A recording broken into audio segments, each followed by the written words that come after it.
Hey, I'm Joshua, and this is Oyoff Games. Today we're going to take a look at my Game Jam game, Your Horse is Dead.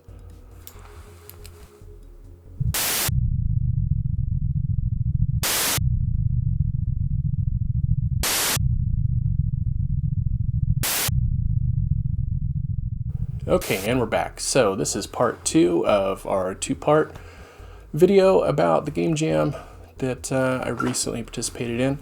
The game I ended up making was called Your Horse is Dead. For those who don't know, a Game Jam is essentially a competition where developers get a short period of time to make a small game based on a theme. The theme for this Game Jam was unstable. So with that in mind, let's take a look at the video. Here we go. Okay, so first of all, I had some requests pretty quick to make this mobile, so I just added this little check. There's ways to check automatically, but I didn't trust it through the website because this is playing as a web app. I didn't trust it to be able to check, and I didn't want to double check, so I just made that. Okay, so that was the splash screen for Oyoff Games. I put that on everything.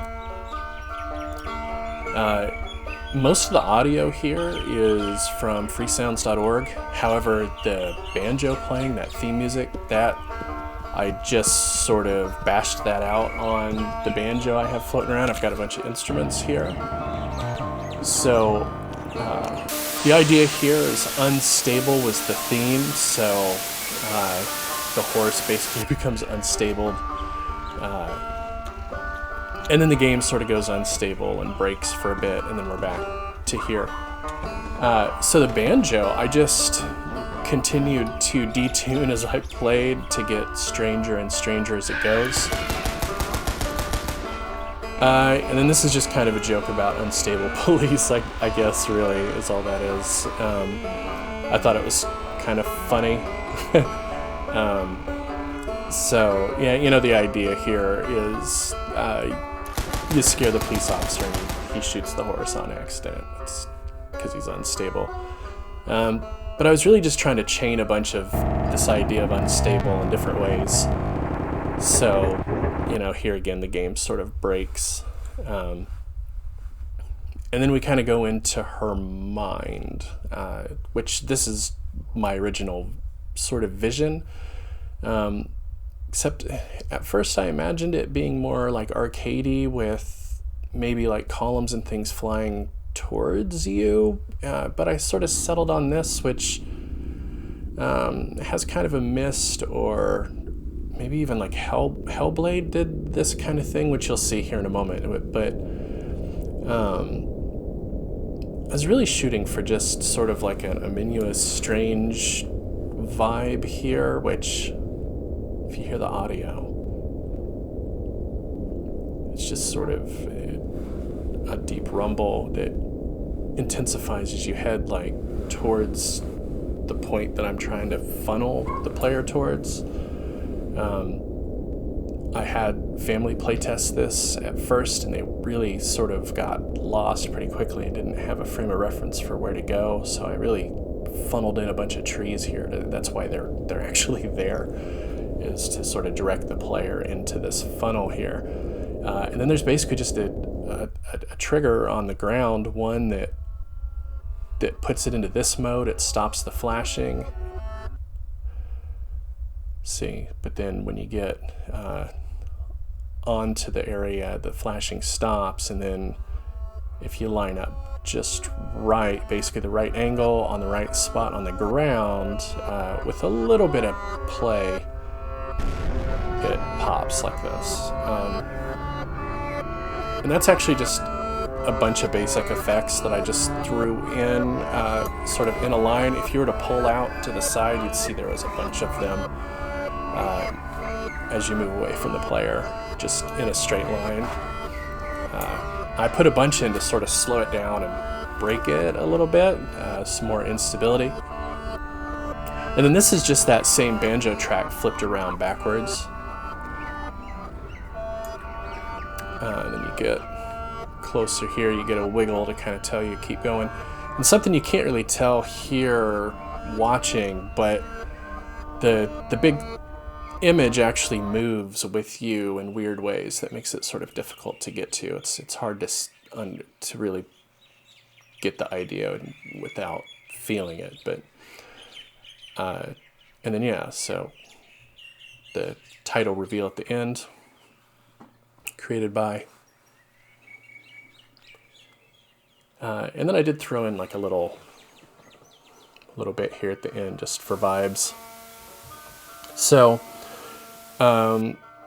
most of the 3D was just basic assets from the GDevelop site that were just free assets that they give away. I thought that was kind of fun and funny in a weird way, and mixing sort of like different asset styles was sort of an intentional choice, which I thought went with the unstable theme, and also just, you know, time constraints. I didn't really want to make a bunch of assets. I did background paint the grass and the sky in Procreate. That was like just a couple minutes of work, really. It was pretty basic, almost finger drawing type of deal.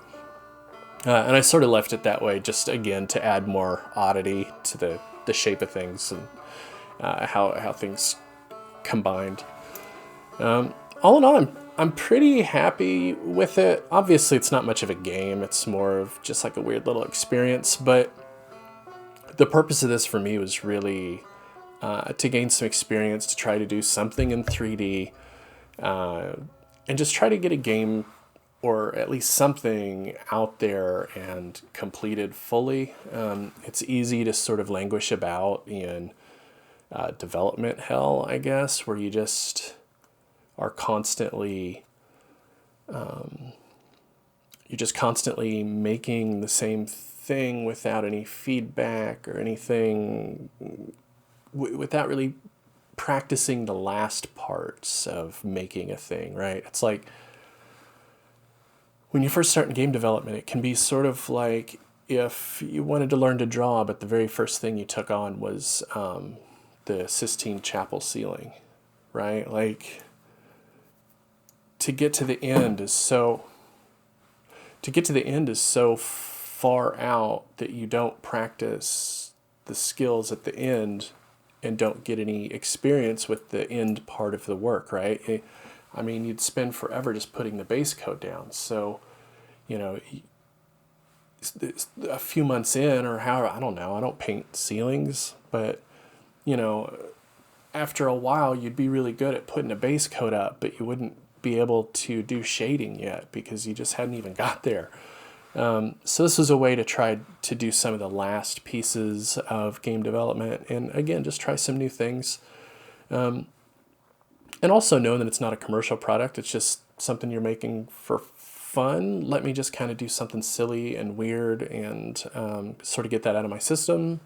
But I mean, not really get it out. All my stuff is silly and weird. It's always going to be, but you know, let me try some things and see what works and what doesn't work. For example, I don't think mixing the styles worked very well.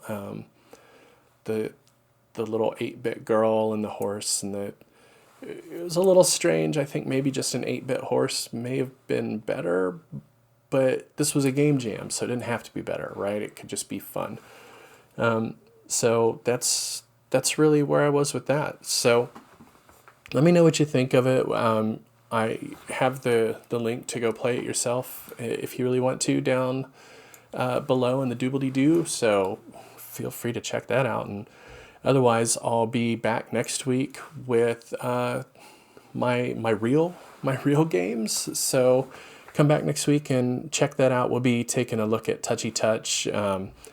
I've done a lot on it since the last time you saw in the first video. The whole thing has a graphical overhaul. And I'm starting to make some real progress on it. So I'm excited to show you where that's at, what kind of progress I'm making there, and talk to you a little bit about the process. So come back to that next week, and otherwise, you know, like and subscribe and do all that kind of stuff, all the YouTube things, and I'll see you soon. Bye now.